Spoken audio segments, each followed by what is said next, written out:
እኔ ባለፈውም ደውዬ ነበረ እና እንግዲህ ዛሬ ደግሞ ቅዱስ ገብርኤል ፈቅዶ ገብቻለሁ። ትንሽ ስለ ራሴ ልናገርና ማለት ነው። ግን ጥያቄ መጠየቅ ፈልጋለሁ። እኔ ማለት ነው መምህራችን ተማሪ ያለው ማለት ነው 10ኛ ክፍል ማትሪክ ልንፈተን አካባቢ ወደ መጨረሻው ላይ ማለት ነው ፎርም የምንሞላበት ሰዓት ጓደኞች ነበሩኝና ያው የሰፈር ልጆች ማለት ነው። እኔ ብዙ ከሰው ጋር አልቀራረብም እንደዚህ ከጓደኛ ምናምን የለም፣ ግን ሰፈር ልጆች ጋር አብረን ትምህርት ቤት እንሄዳለን እንመጣለን እና ኳስ የምጫወት ነበር በዕለቱ ማለት ነው።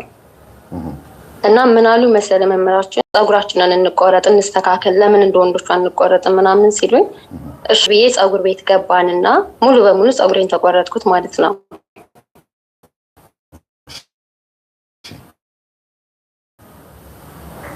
እና ጸጉሬን ተቆረጥኩኝና ያን ጸጉሬን የቆረጠኝ ልጅዮን የቆረጠኝ ሲጨርስ እነሱ ስለምን አትቆረጡ ምናምን ስላቸው አይ እኛ እንኳን አንቆረጥም አሉኝ ማለት ነው። እና እኔ ብዙም ቦታም አልሰጠሁትም ልጅነትም ስለነበርና ታውኩት ማለት ነው። እና ጸጉሬን እንዳልጣለው አውቃለሁኝ። ይሄን ለቤተሰብ ነው ማሳይልሽ ጸጉርሽ ምናምን እያለ ማለት ነው። እና እውነት ለመናገር ማትሪክ ከተፈተንኩ በኋላ መምህር ስደት የመምጣት ሀሳቡም አላማውም እቅዱም የለኝም በፍጹም ማለት ነው።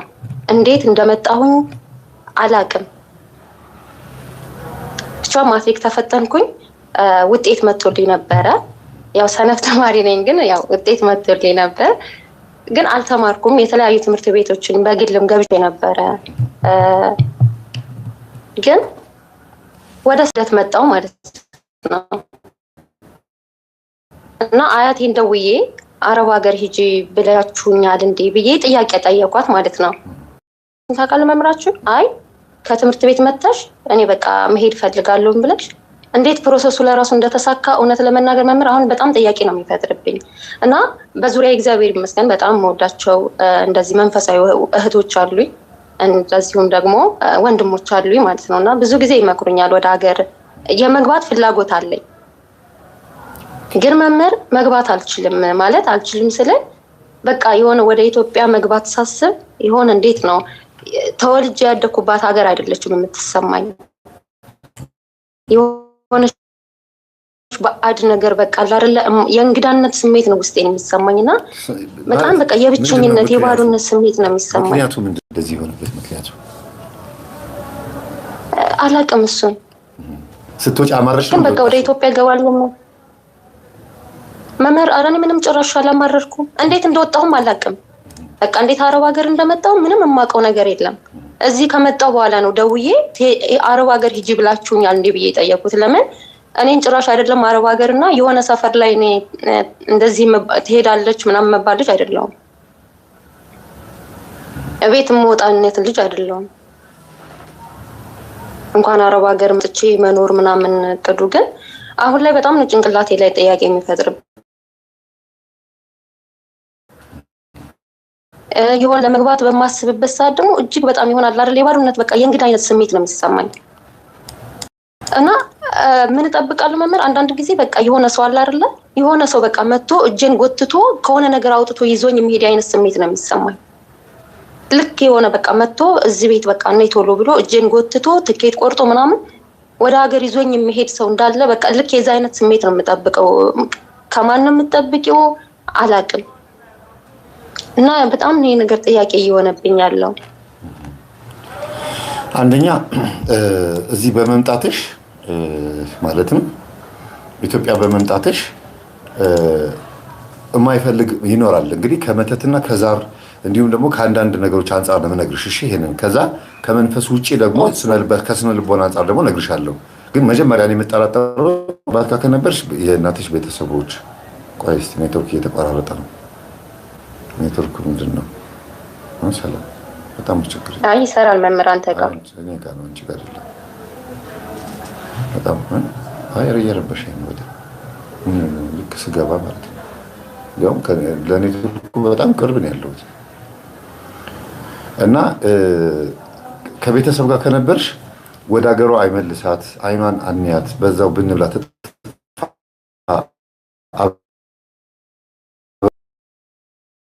አብራን ከርት መተደረጎብሽ በቃ ብን ብላ ትጥፋ ተብሎ ከሆነ አንደኛ ማለት ነው። ሁለተኛ ደግሞ ራሳቸው ቤተሰቦች ራሳቸው አንቺ ገንዘብ ምትልኪላቸው ከሆነ ምትረጃቸው በተለይ እዚህ ኢትዮጵያ በገንዘብ ምትረጃቸው ሰዎች ካሉ ልመጣ ነው ምናምን ስትያቸው አረ እሷ ከመጣችማ የገቢ ምንጫችን ተቋረጠ ብለው ባለችበት እዛው አስቀራት ብለው የተደገመም ይኖራል። ገባሽ? ከዛ ሶስተኛ ደግሞ ዛሩ በራሱ እዚህ ስትመጪ ጸበል ልጠመቅ ሱባኤ ልግባ ላስቀድስ ምናምን የምትይበት ሁኔታ ስለሚፈጠር እና ለሃይማኖቶች ቀና ስለሆንሽ ኢትዮጵያ ስትመጪ እንግዲህ በየደጃፋችን በየሰፈሩ ራቅ ብሎ በ100 ሜትር ርቀት ስለሆነ ቤተክርስቲያን ያለው ያን ነገር ላይፈልገው ይችላል።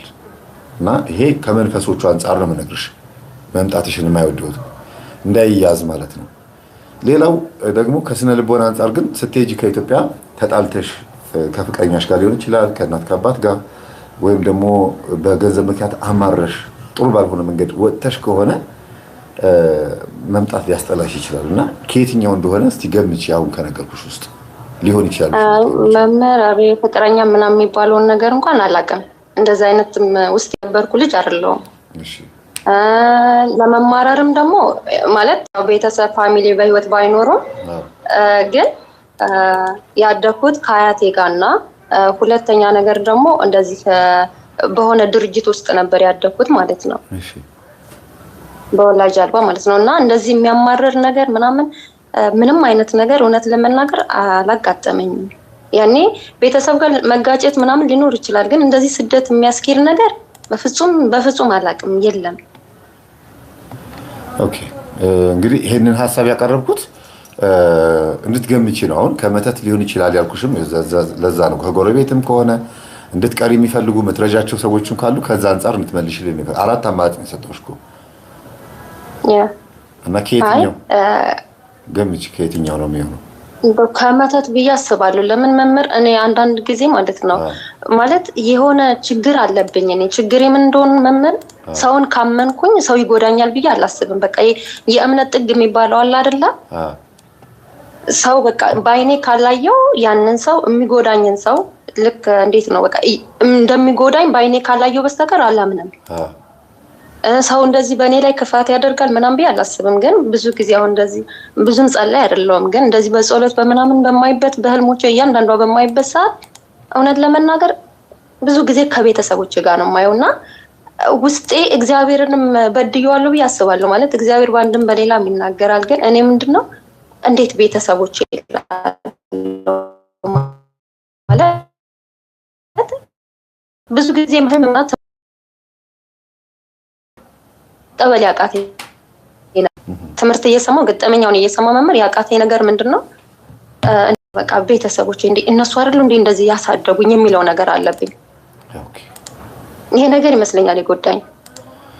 እስቲ እንኳን የሆነም እንዴት ነው እየቀጠቀጥኩኝ ከቤተሰብ የመጣ ብለን እንጠራ ይላ እና አንዳንድ ጊዜ ያንዳንዳችሁ ስማቸውን ጠርቼ ስቀጠቅጥ ውስጤን በጣም ቅርር ይለኛል። እንዴት እነሱን ስማቸውን ጠርቼ እቀጠቅጣለሁ? እንዴት እሷን እንደዚህ ስሟን እጠራለሁ? ወይኔ ፈጣሪ ይቅር በለኝ እላለሁ። እየቀጠቀጥኩኝ አቁሜ ፈጣሪ ይቅር በለኝ ብዬ የማለቅስበት ሰዓት አለኝ። ኦኬ ስለዚህ አሁን የምጠረጥሪው መተት ሊሆን ይችላልሽ ነው? አዎ መተት የዛሩ መንፈስ አለ፣ ግን የመተቱ ብዬ አስባለሁ። ምን እርምጃ ወሰድሽ? እስቲ አሁን እንደዚህ ሲደብርሽ እንዲህ አይነት ስሜት ሰማሽ፣ ምን እርምጃ ወሰድሽ? ማለት ያለውበት ቦታ ላይ መምህር ምንም አይነት ማለት አረብ ሀገር ስለሆነ ከጸሎት ከመጸለይ በስተቀር ምንም አይነት ነገር ላደርግ አልችልም። ለምን ወደ ራሱ ለመግባት ፓስፖርት ያስፈልገኝ ነበርና እውነት ለመናገር የተሳካልኝ ከ3 አመት በኋላ ነው። ከ3 ከ4 አመት በኋላ ማለት ነው ፓስፖርት ለማውጣት የብዙ ሰዎች ሲመጡ የኔ ፓስፖርት አልመጣ ብሎ ከ4 አመት ምናምን በኋላ ነው ፓስፖርት ለራሱ የተሳካልኝ ማለት ነው። እና ብቻ አላውቅም። እንደዚህ እናርግ። እኔ አሁን አንቺ የምትይው ነገር የተረዳሁት ቅድም በነገርኩሽ አንፃር ይሆንና ከአማራጮች ውስጥ ግን መተቱ ላይ ነው ያተኮርሽ። መተቱም ከሆነ ደግሞ ወደዚህ ሀገር እንዳትመለስ በሄደችበት ትጥፋ ተብሎ የተደረገ አብራን ከርት ካለ ወይም ደግሞ የምትረጃቸው የምታግዣቸው ሰዎች ካሉ ገንዘብ የምትልኪ ከሆነ መላክሽን እንድታቆሚ ለመምጣትም ካሰብሽ ደግሞ ቁርጥ ውሳኔ ወስነሽ መምጣት የሚለው ነገር እንዳንድ ውሰጁ። ሌላ ግን ዝም ብለሽ ይሄን ስሜት በቃ ስበሪውና ወደ ኢትዮጵያ ሄጄ ተጠምቄ ንስሐ ገብቼ ቅዱስ ቁርባን ተቀብዬ ምናምን የሚል መንፈሳዊ ዓላማ ይዘሽም ከሆነ ያንን ዓላማሽ እንድታሳኪ ስለማይፈልግ ወስኝበት፣ በቃ ቆረጭና ወስኝበትና መጥቼ እመለሳለሁ የሚል ነገር አዘጋጅ። እመለሳለሁ፣ ተመልሼ እመጣለሁ። ከዛ ከመጣሽ በኋላ እንግዲህ የምትወስኙ አንቺ ነሽ። መቼም አትመለሺ ወይም እንደዚህ አድርጊ የሚልሽ የለም። ግን ከዛ አንፃር ቶሎ ወስኝ ነው። ውሳኔሽን ደግሞ አክብሪው። እኔ አሁን ለምሳሌ ለጻፍኩት ነገር በጣም ተገዢ ነኝ። እጽፋለሁ ብዙ ጊዜ ለጻፍኩት ነገር ተገዢ ነኝ። ይሄን አረጋለሁ ብዬ ካሰብኩኝ አረጋለሁ። በቃ ያንን ነገር ማድረግ አለብኝ። ለምን ላደርገው ነው የጻፍኩት? ለምንድን ነው ማለምጠው? ለምን ወሻክታለሁ? ለምን ለጻፍኩት ነገር ተገዢ ለምን አልሆንም ብዬ ራሴን ማወቅስበት መንገድ አዘጋጃለሁና ወደ ምን ይገፋፋኛል? ጽፌው አድርጌው ልሳሳት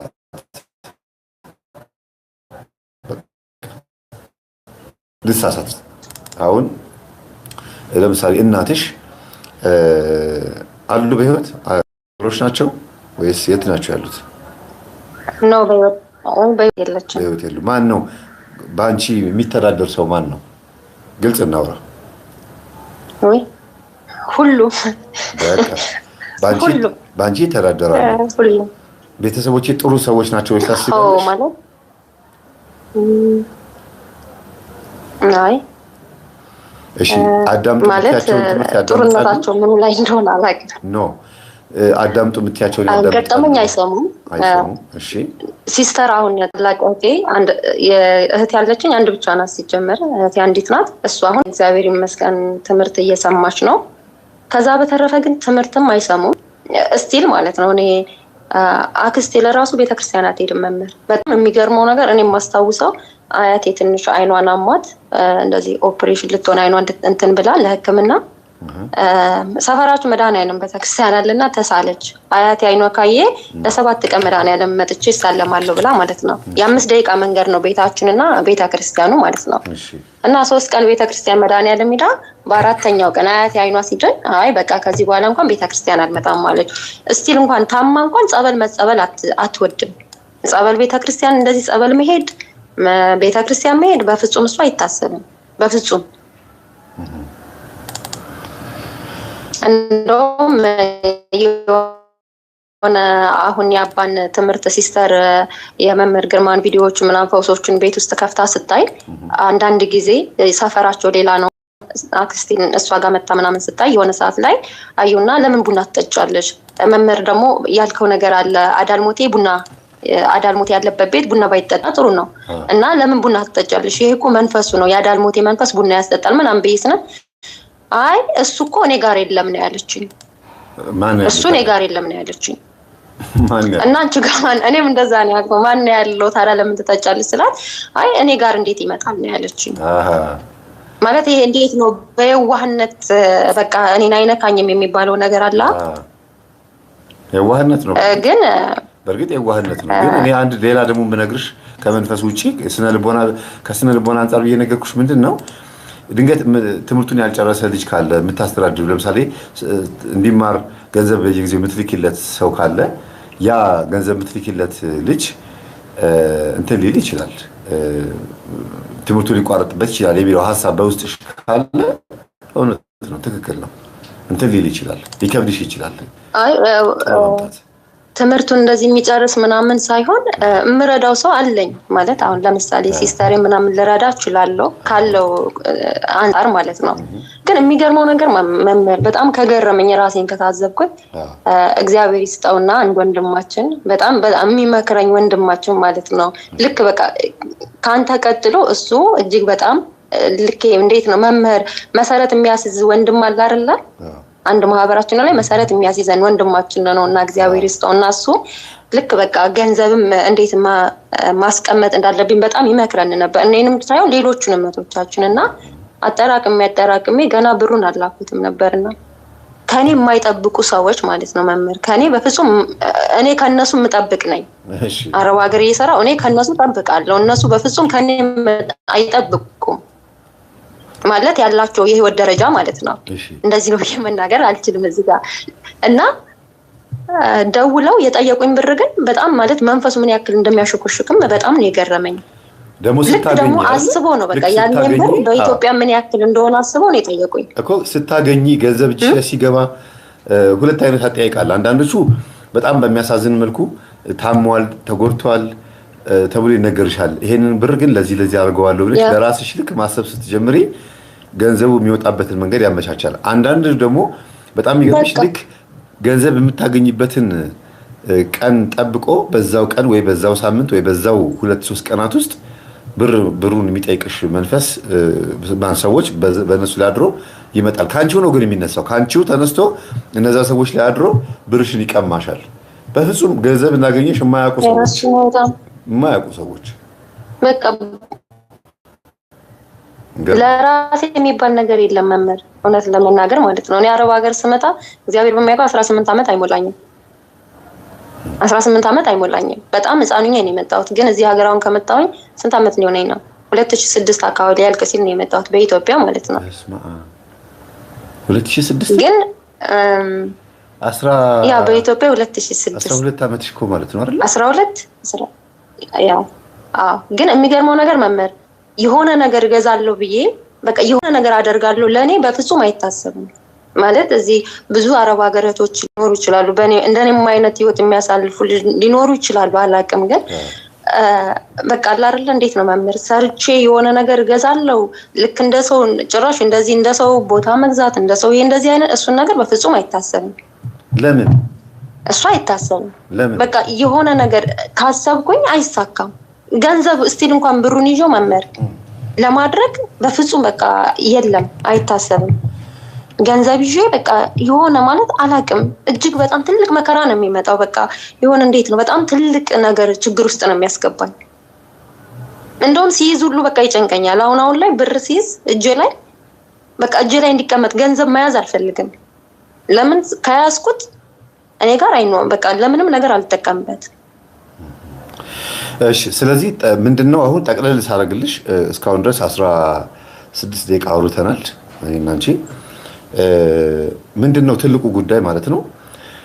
አንቺ አረብ ሀገር ከሄድሽበት ሰዓት ጀምሮ እስካሁን ድረስ ያለውን ካልኩሌት የምታረጊው ምናልባት 5 ዓመት 6 ዓመት ያክል የሰራሽው ገንዘብ የት ገባ ቢባል ቤተሰብ ስረዳበት፣ እኔም የፈለኩትን ገዳማት ስረዳ፣ የሆኑ ሰዎች ሳረግ፣ መሬትም ገዝተሽ ከሆነ የሆነ ገራገሽም ከሆነ ብቻ ይሄን አሮጊበታለሁ ያለሽ።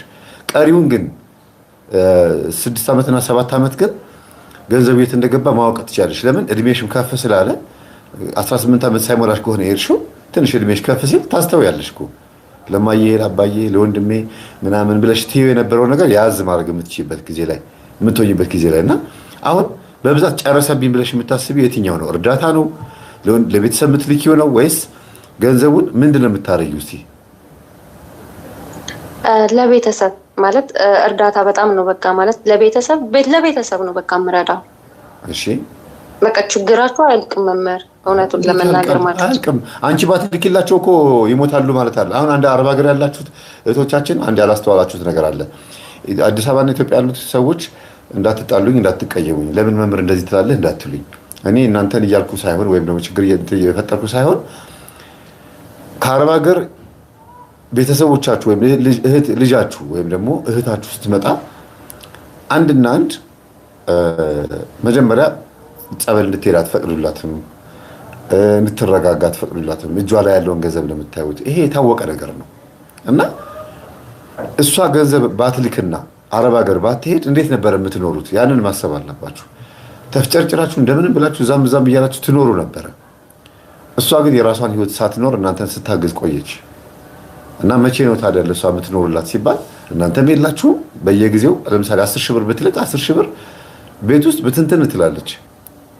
20 ሺህ ብር ብትልክ ብትንትን ነው የምትለው ገንዘቧ። ያቺ ገንዘብ ለሽሮና ለበርበሬ ወይም ለትራንስፖርት ምናምን ታልቃለች። አጠራቀምኩኝ ብላ ወይም አስቀመጥኩ ብላ የምትለው ገንዘብ አይደለም፣ የተበተነ ብር ነው። አስቀምጡልኝ እንኳን ብላ የላከችው ገንዘብ የተከዳች በጣም ብዙ የተከዱ እህቶች አሉ። ከቤተሰብ ከእናትም ከወንድምም ከፍቅረኛም የተከዱ አሉ። ግን እባካችሁን ህይወታቸውን ይኖሩበት። በቃ ለራሳቸው መኖር ይጀምሩ። እነሱ ገንዘብ ባይልኩላችሁ ኖሮ እንዴት ትኖሩ እንደነበር አስቡና እሱን ስራ ጀምሩት። በቃ በዚህ እሰራ ነበረ ብላችሁ የምታስቡትን ስራ ስሩት። እነሱም ህይወታቸውን ይኖሩበት። እኔ ይሄን ነው ልናገር የምችለው። ያስተማርሽ ያለሽው ወንድም ካለ ማስተማርሽን ቀጥይና አስመርቂው። ከዛ በኋላ ህሊናሽ ይርካ። ግን የምታስተምሪ ወንድም ከሌለ አሁንም ይማረኝ አሁንም ገንዘብ በመላክሽ የሚጠቀሙ ግን ባለመላክሽ የሚጎዱ ከሌሉ ማቆም አለብሽ። የራሳቸውን ስራ እየሰሩ ከሆነ ማቆም አለብሽ። የእውነቴን ነው የምናገረው። ቢያንስ ከዚህ በኋላ 1 አመት ሰርተሽ ገንዘብ ያዥና ወደ ሀገርሽ ግቢ። ያቺ 1 አመት የምትሰራት ገንዘብ የምትጠቅም ሆነ አይደለም። ቢያንስ እንኳን ኢትዮጵያ ከዚህ በኋላ ገባለሁ ይሄን ሰርቼ ገባለሁ ብለሽ እንድትይ ነው። ገንዘብ ስትልኪላቸው ስለማያጠራቅሙና ማለቂያ ችግራቸው ማለቂያ ስለሌለው ከአረብ ሀገርም ኢትዮጵያ መተሽ ልታያቸው አትፈልጊም። ለምን? ተናደሽባቸዋል ወይ አልተማሩ ወይ አልተለወጡ የሚለው ነገር ጭንቅላትሽ ውስጥ አለ። ትበሽቂያለሽ። በስልክ ስታናግሪያቸውም ያበሽኩሻልና ሄጂ አሁን ምን 1 ቀን ወይ 2 ቀን እንዴት ነሽ ደህና ነሽ ምናምን ብላችሁ ተቃቅፋችሁ ሰላም ብትባባሉ ነው። ከዛ በኋላስ በ1 ሳምንት ውስጥ የሚሰለቻችሁ ቤተሰቦች አሉ። እኔ አንዱ አውቃለሁ። በ1 ሳምንትና በ2 ሳምንት ውስጥ እንደዛ ተነፋፍቀው ሲለቃቀሱ የነበሩ እናትና ልጅ ስትመጣ በ1 ሳምንትና በ2 ሳምንት ውስጥ ተጣልተው ተመልሳ ወር ባልሞላ ጊዜ ውስጥ ወደ አረብ ሀገር የተመለሰች ይሄዳለች። እንዲህ አይነት ነገር አለ። መንፈሱ ላይ አስማማ ይችላል። ግን መንፈስ ብለን አንይዘው። ከጥቅም አንጻር ነው። ምን ልታረጊ መጣሽ ነው? ዝም ብለሽ ነው እዚህ ጦርነት ነው እንደዚህ ነው ማምለው ምክንያት ይሰጣሉ እናቶች። ጥሩ አይደለም ይሄ።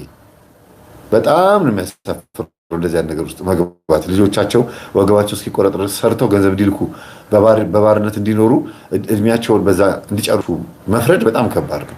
ስለዚህ አንቺ ቁርጥ ውሳኔ መወሰን ያለብሽ ከሁለት አንገል ነው። ገንዘቡን ብታቆሚ የሚራብ የሚጠማ ሰው አለ ወይ ብለሽ አስቢ። እኔ ባልሰጣቸው ምን ይሆናሉ ብለሽ አስቢና የሚጎዱ ካሉ እንዴት ሳይጎዱ አንቺም ሳትጎጂ እንዴት መጠቀም እንዳለብሽ ይሄ ነገር አስቢ። ኢትዮጵያ ከመጣሁ በኋላ ከቤተሰቦች ጋር ሳልገናኝ እጠመቃለሁ ብለሽ ካሰብሽ ቶሎ ነው የምትመጪው። ግን ገና ለገና ይሄን ሁሉ 12 ዓመት ሙሉ ሳገዛቸው ነበር። ምንም አይነት ለውጥ የለም። ያው ነው ከእጅ ወደ አፍ ነው።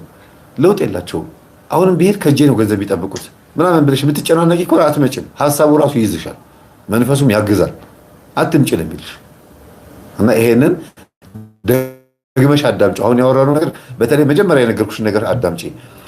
ቅድም ያልኩሽ ቤተሰብ በሙሉ በተለይ የሄድሽባቸው ቤተሰቦች አንቺ ወደ ኢትዮጵያ በመምጣትሽ የሚቋረጥባቸው ኢኮኖሚካሊ የሆነ ነገር ካለ እንድትመጪ አይፈልጉም።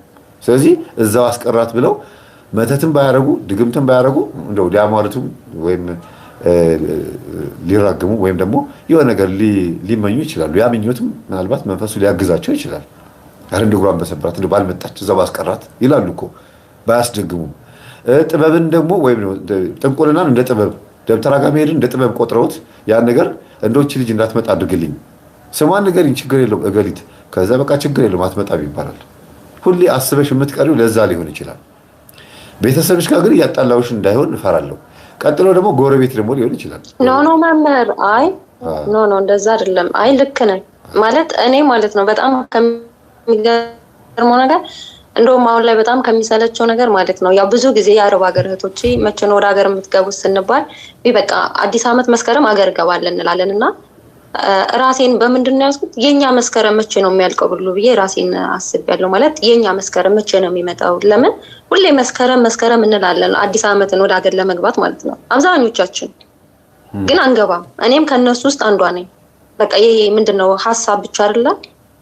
እኔ እኮ አስቤ ወስኜ መምህር አስቤ ወስኜ የመጨረሻው ደረጃ ላይ ስደርስ ማለት ነው የሚሄድበትን ቦታ ላይ እንትን ወረቀቱን ቀርጫለሁ።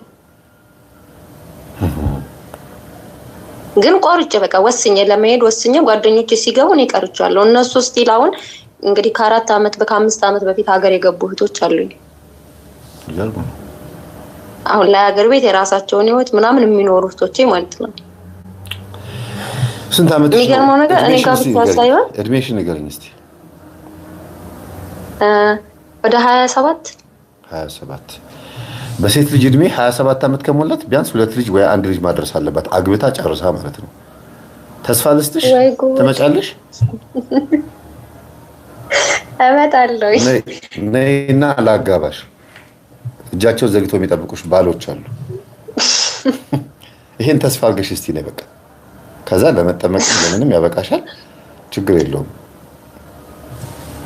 የሚገርመው ነገር መምህራችን እንደዚህ ትዳር የሚባለው አይደለም፣ ይቅርታ ግን በህይወቴ በጣም ከምፈራው ነገር በቃ ይሄ እሱን ነው። በጣም ወይ በስመ ስላሴ እንደውም አሁን ትንሽ ተሽያለሁ መሰለኝ። እግዚአብሔር ይመስገን። እንደዚህ ሰዎች ጋር ትዳር ሲባል መምህር የሆነ እግዚአብሔርን አልዋሽም፣ በቃ የሆነ በጣም ነው በቃ እንደዚህ ሳወራ ለራሱ ውስጤ የሚፈራው የፍርሃት ስሜትና የልብ ምቴ ማለት ነው እንዲህ በቃል አልገልጸውም። በጣም ነው የምፈራው እና እንደዚህ ከሰው ጋር እንደዚህ አልግባባም፣ እውነት ለመናገር ማለት ነው። 2 ጓደኞች አሉኝ እህቶቼ ማለት ነው። ከነሱ ውጭ ሌላ ሰው ጋር ምናምን ማውራት የለም። እንደዚህ ሰው ጋር ማውራት፣ እንደዚህ ሰው ጋር መቀራረብ ጭራሽ እሱ አይታሰብም እኔ ጋር። በጣም ይገርማል። ሀና ማርያም ልጅ የምትባል 30 ዓመት ሞላኝ ትላለች አረብ ሀገር። በጣም ይገርማል። ይሄ ደግሞ እድሜ ልክ በቃ ተፈረደባት። አሁን አንቺ ትዳር ትፈሪያለሽ። ምናልባት እናትና አባትሽ ጥሩ ትዳር ላይኖሩ ይችላሉ። እነሱ ሲደባደቡ፣ ሲጣሉ፣ ሲጨቃጨቁ እያየሽ ወይ አባት ወይ እናት ቺት ሲያደርጉ፣ ሲማግጡ፣ የሆነ ነገር ሲያደርጉ እያየሽ አድገሽ ሊሆን ይችላል።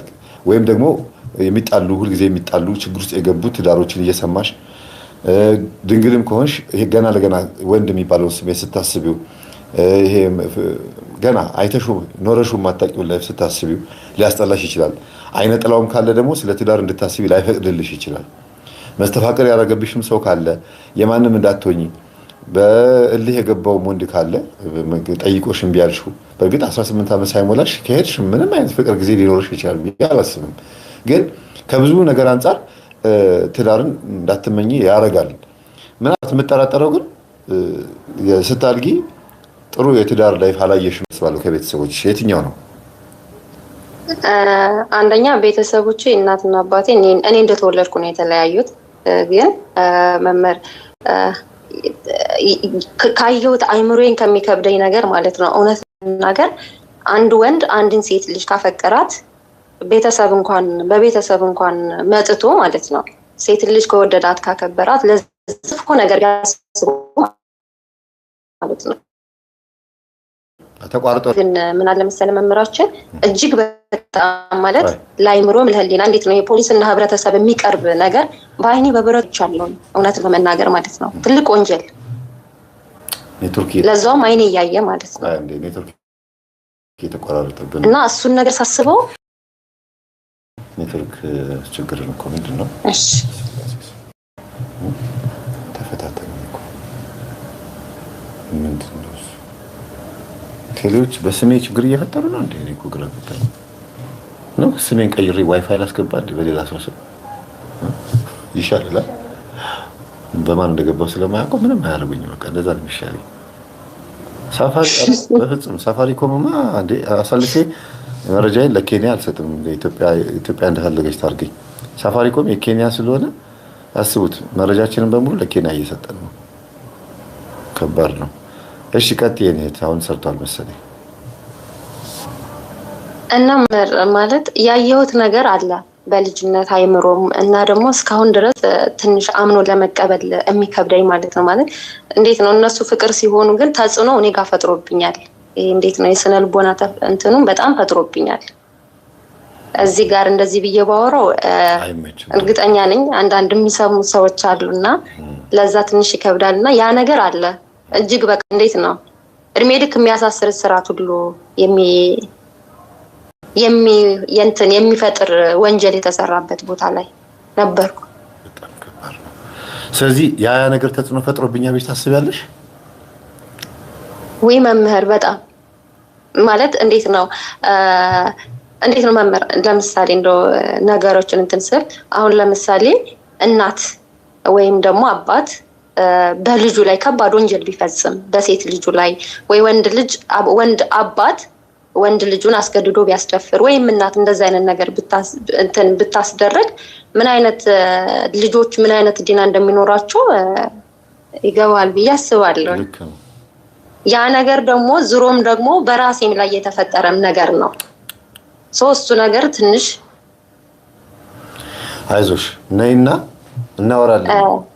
ምናልባትም በስልክ የምናወራው ነገር ካለ መምጣት ወይ የምትችይበትን በውስጥ ባወራ ደስ ይለኛል መምህር። ሴቭ አድርጌዋለሁ። መምጣት የምትችይበትን መንገድ ሙሉ እኔ እንትን እልሻለሁ። እሺ አስተካክላለሁ። ግን ምንድነው ለመምጣት ካሰበ ውስጥሽ ቶሎ ብለሽ ወስኝና ቶሎ መምጣት ነው። በቃ ተሳፍሮ መምጣት ነው የሚለው ነገር አቅልዩ። ይሄ ፕሮሰስ አታብዥበት። በቃ በአውሮፕላን ተሳፍሮ ኢትዮጵያ መውረድ ነው፣ ከዛ ጸበል መጠመቅ ነው። ምንድነው ማካብደው ብለሽ ነገሮችን ቀለል ማለት ነው። የሆነ ጸሎት አድርግልኝ እግዚአብሔርን ማርያምን እግዚአብሔርን እኔ ማለት እንዴት ነው አንዳንድ ጊዜ ነገሮችን በቃላት መግለጽ የማንችለዋል አይደል?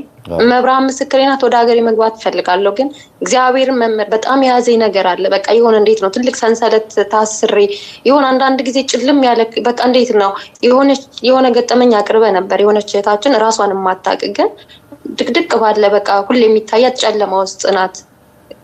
ራሷን እንደ ህፃን ነው እንደውም መጨረሻ ላይ እንደዚህ አይነት ውስጥ ነበርኩ እንዴ መውለዷን ሁሉ የማታውቀው እህታችን አለች አይደለ? አንዳንድ ጊዜ እሷን ሳስበው ራሴ ነው ያለው የሆነ ነገር ብቻ ተሳስሬ ቁጭ እንዳልኩኝ አውቃለሁ። ግን በኩል በደንብ እናወራለን። አሁን ብዙ ሰዓት ወስደሻል፣ ግን ይቅርታ በያሁን ይቅር በያቸው።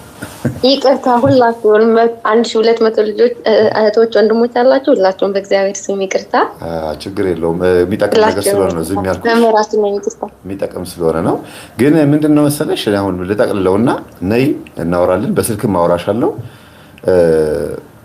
የነገርኩሽን ያወራናቸውን ነገሮች በሙሉ ግን አዳምጫቸው፣ መልሰሽ አዳምጫቸው።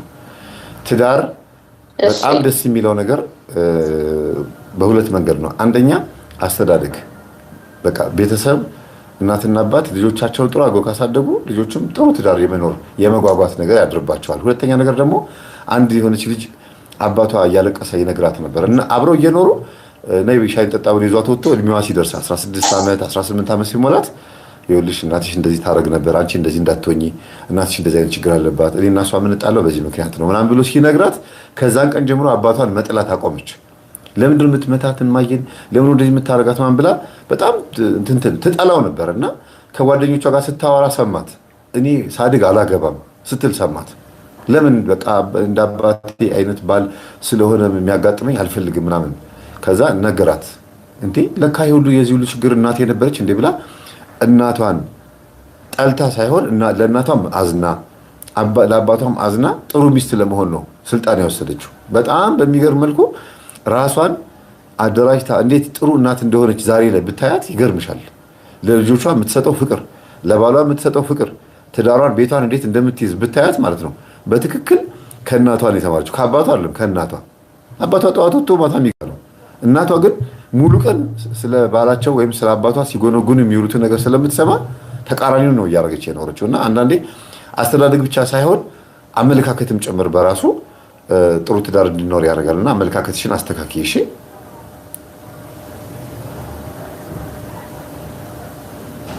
አለሽ አለው መምህር።